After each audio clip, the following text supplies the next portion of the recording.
তো উঠলাম, দেখো চোখ মুখ ফুলিয়ে উঠেছি।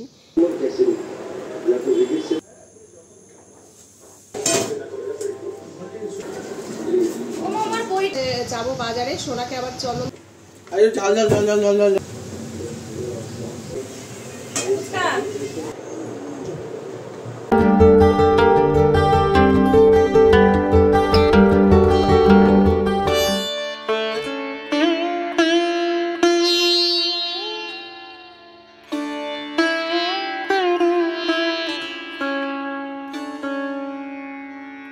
নমস্কার সবাইকে, আমি হাজির হয়ে গেছি আমার এক গুচ্ছ স্বপ্ন পূরণের স্বপ্ন নিয়ে তোমাদের সামনে। তোমরা সবাই কেমন আছো? আশা করছি ভালো আছো। আমরাও কিন্তু খুব ভালো আছি। আজকে হচ্ছে রবিবার আর এখন ঘড়িতে ওই সন্ধ্যা 5:30 মতো বাজে। আজকে সকাল থেকে ভিডিওটা শুরু করিনি, এখন থেকে শুরু করছি। সম্পূর্ণ ভিডিওটা দেখো, আশা করছি তোমাদের খুব ভালো লাগবে আজকের ভিডিওটা।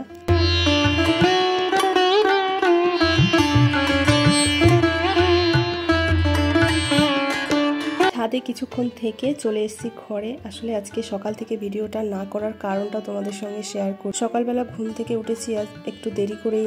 আজকে যেহেতু রবিবার ছুটির দিন, তো সেই জন্য ভাবলাম একটু দেরি করে উঠি। তো উঠেছি, উঠে তারপরে হচ্ছে সমস্ত কাজবাজ সেরে স্নান করেছি। স্নান করে ভাবলাম কি যে কালকে তরকারিগুলো রয়েছে, শুধু একটু ভাত করি, তো তরকারি দিয়ে এই সকালের খাবারটা হয়ে যাবে। তারপরে দুপুরে বাজার থেকে চিকেন আনবে, আজকে তো রবিবার। তো তারপরে রান্না বান্না আর কি ধীরে সুস্থে করবো।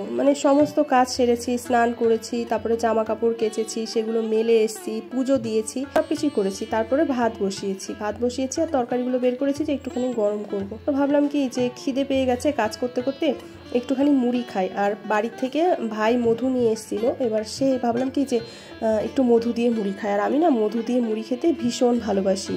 আগে তো প্রচুর খেতাম বিয়ের আগে, তো বিয়ের পরে সেরকমভাবে খাওয়া হয় না। তো মধুটা রয়েছে দেখে খেতেও ইচ্ছা করলো, তো একটুখানি মধু দিয়ে অল্প একটুখানি মধু নিয়ে মুড়িটা খেয়েছি। এবার খাওয়ার কিছুক্ষণ পরে না কেমন যেন ভাতটা নামিয়ে উপর করেছি, কেমন একটু গায়ের মধ্যে না হালকা হালকা চুলকাচ্ছে। ও বাবা, চুলকাতে চুলকাতে গায়ের মধ্যে এত পরিমাণে র্যাশ বেরিয়ে গেল, যাকে বলে অ্যালার্জি। পুরো এই পিঁপড়ে কামড়ালে যেরকম লাল পিঁপড়ে চাকা চাকা সারা গায়ে একদম ছড়িয়ে গেল একদম। আমি থাকতে পারছি না কিছুতে। কোনো রকমে ভাতটা খেয়েছি। চন্দন তখন আর কি শুয়ে মোবাইল দেখছে বা কি করছে, আমার অত খেয়াল নেই। কোনো রকমে আমি ভাতটা খেলাম। ভাত খেয়ে তারপর হচ্ছে অ্যালার্জির ওষুধ খেয়েছি। ওষুধ খাওয়ার পর থেকে আমি যেন আর এই জগতেই নাই। আমার মনে হচ্ছে কি আমি চোখ খুলে রাখতে পারছি না। আর আমার মনে হয় যেন আমি জ্ঞান হারিয়ে ফেলছি, এরকম একটা অবস্থা। তারপরে কোনো রকমে ঘরে গিয়ে শুলাম, শুয়ে তারপরে ঘুমিয়ে পড়েছি। আর কোনো জ্ঞান নেই, বিশ্বাস করো। তখন ওই ঘড়িতে 12:30 কি 1টা বাজে তখন। তো তারপরে আমার ঘুম ভেঙেছে 5:30, ওই যে ছাদে গেলাম তখন 5টা হবে। 5টার সময় ঘুম ভেঙেছে, তাও ভাঙছে না, কিছুতেই তাকাতে পারছি না। জোর করে উঠলাম, উঠে বাথরুমে গিয়ে একদম চোখে মুখে ভালো করে জল দিয়ে তারপর ছাদে গিয়ে জামা কাপড়গুলো ঘরে নিয়ে এসেছি। ছাদে গিয়ে খানিকক্ষণ দাঁড়িয়েছিলাম, বসেছিলাম, বেশ আরাম লাগছিল। তারপরেই তো ঘরে আসলাম। আসলে কি হয়েছে বলতো, ওই যে মধুটা হচ্ছে চাকের মধু, একদম মধুটা, সেটা খেয়েছি প্রথমত। দ্বিতীয়ত হচ্ছে প্রচুর পরিমাণে গরম, আর গরমে আবার মধুটাও প্রচুর পরিমাণে গরম খেয়েছি। এবার দুটো মিলিয়ে না গায়ে একদম অ্যালার্জি হয়ে বেরিয়ে গেছে, বুঝেছো, গরম। তার মধ্যে আবার ওষুধটা খেয়েছি। ওষুধ খাওয়ার পরে না আমার একদম ঘুমে, মধুতে তো এমনিতেই ঘুম আসে, তারপরে ওষুধেও ঘুম আসে। আর আমার আবার যে কোনো ওষুধ খেলেই না ঘুম আসে খুব প্রচুর পরিমাণে। আমি সেই জন্য খুব কম খাই ওষুধ। যখন দেখি একদম বাড়াবাড়ি তখনই ওষুধ খাই। বিশ্বাস করো, এই যে সর্দি লাগলে, ঠান্ডা লাগলে যে কাশির সিরাপ, তারপরে ধরো খুব পরিমাণে ঠান্ডা লাগলে কোনো ট্যাবলেট বা কোনো ক্যাপসুল খেলেই আমার ঘুম পায় এরকম। তো সেই জন্য আমি ওষুধও খাই না। তো কি করা যাবে, আজকে বাধ্যতামূলক ওষুধ খেয়ে আমার এই পরিস্থিতি। তো যাই হোক, সারা সকাল থেকে সন্ধ্যা অবধি তো ওরম করে শুয়েই কাটিয়েছি। আমার ছেলে কি খেয়েছে, বর কি খেয়েছে, কি করেছে সারাদিন, ওরা কোনো হুঁশ জ্ঞান নেই। আর ওরাও জানে যে মায়ের শরীরটা খুব খারাপ, বউয়ের শরীরটা খুব খারাপ, ওই জন্য ওরাও আমাকে ডাকেনি বা বিরক্ত করেনি। তাদের থেকে এসে তারপরে সন্ধে দিয়েছি। সন্ধে দিয়েই দেখতে পেলে এই ঘরে চাদরটা চেঞ্জ করে নিলাম। আসলে নোংরাও হয়েছিল, তারপরে তো আমার পিরিয়ড হয়েছিল, সেই জন্য চাদরটা তোলার ছিল। দুপুরবেলায় তুলতে চেয়েছিলাম, কিন্তু দুপুরবেলা তো আর হয়ে উঠলো না। তো এখন এই যে চাদর পুরো চেঞ্জ করে নিয়েছি। আর চাদর চেঞ্জ করলে তো ঘরের অবস্থা কি হয় জানোই, এত পরিমাণে ধুলো। সকালবেলা ঘর ঝাড় দিয়ে মুছেছি, কে বলবে বলো তো। আর তার মধ্যে না এখন প্রায় দিনই সন্ধেবেলা করে ঝড় উঠছে, হাওয়া দিচ্ছে, আর ওই হাওয়ায় জানলা দরজা বন্ধ থাকে, তারপরেও যে কোন ফাঁক ফোকর দিয়ে ধুলোবালি ঘরে এসে যায় না। তার মধ্যে তো সাদা টাইলস, আরও একদম চকচক করে ধুলো ধুলোগুলো, মানে কি বলবো, পায়ের ছাপ হয়ে যায়। আর ঘর মানে ঝাড় দিয়ে না মুছলে আরও যেন বিরক্তিকর লাগে। মানে এমনি ঝাড় দিলাম না ঠিক আছে, কিন্তু ঝাড় দেওয়ার পরে যদি না মোছা হয় না, পাখা চালানোর পরে যেন ধুলোগুলো আবার কোথার থেকে উড়ে উড়ে চলে আসে। সেই জন্য ঘর ঝাড় দেওয়ার পরে না একটুখানি করে মুছে নিই।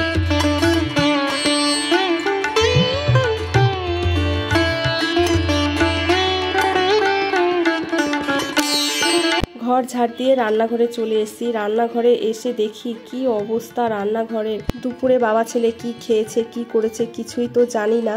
তো এসে দেখি এই যে তরমুজ খেয়েছে ফ্রিজ থেকে বের করে, সেই তরমুজের খোসাগুলো, তারপরে এঁঠো বাসনপত্র, যা তা অবস্থা রান্নাঘরের। মাত্র এক বেলা একটু অসুস্থ হয়ে শুয়েছিলাম, তাতেই সংসারের এই হাল। তাহলে বুঝতে পারছো একটা মহিলা যদি সংসারে না থাকে সেই সংসারের কিরকম ছন্নছাড়া অবস্থা হবে। যাই হোক, কি আর করা যাবে।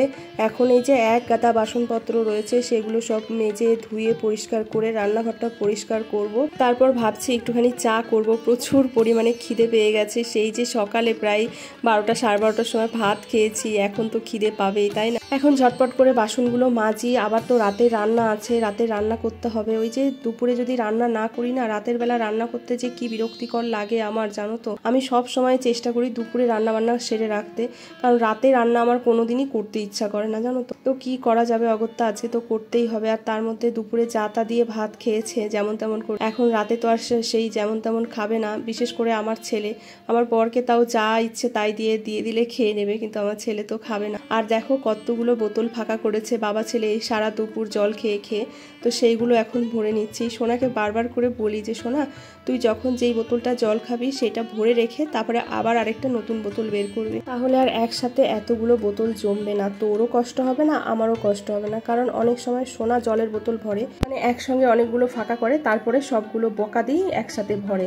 তো সেই জন্য বললাম তোরও কষ্ট হবে না, আবার আমি যখন ভরি আমারও কষ্ট হবে না। ওর বাবা তো কোনো সময় জলের বোতল ভরেই না। সোনা আর আমি জলের বোতল ভরি, কিন্তু খাওয়ার বেলায় ঠিক ওর বাবা খাবে। তো বন্ধুরা, সমস্ত কাজ বাজ সারলাম এখন একদম, মানে কি বলবো, ঝড়ের বেগে। তো তারপরে এখন হচ্ছে রেডি হয়ে নিয়েছি যাব হচ্ছে বাজারে। সকালে তো বাজারেও যাওয়া হয়নি, কোনো রান্না বান্নাও হয়নি, আমার শরীরটা খারাপ ছিল বলে। তো যাই হোক, এখন হচ্ছে যাব বাজারে। সোনাকে আবার চন্দন পড়তে দিতে গেল, আজকে সোনার 7:30 থেকে পড়া। তো আমি এখন নিচে যাব, তারপর দুজনে মিলে বাজারে যাব। মানে বাজারটাও আমাকে ছাড়াও করতে পারে না, বুঝতে পারছো। এইরকম একটা মানুষ নিয়ে আমি বসবাস করি। যাকে চলো, এখন আর বক করবো না। বাজার থেকে এসে আবার রান্না বান্না করতে হবে। কালকে আবার স্কুল আছে সোনা, কালকে স্কুলে যাব। মনে হয় কাল আর পরশু স্কুল হবে 2 দিন, তারপর তো আবার ছুটি পড়ে যাবে গরমে। তো চলো, এখন কিন্তু আর কথা বলবো না, একেবারে বাজার করে নিয়ে আসি। মশলা ঝুড়িটা দাও তো একটুখানি, বাসাটা ওই যে ওখানে একটা ছুরি আছে, দাও একটা ছুরি, এতক্ষণ লাগে। ওটা সরিয়ে রাখো, এটা ওদিকে সরিয়ে রাখো। মাংসটা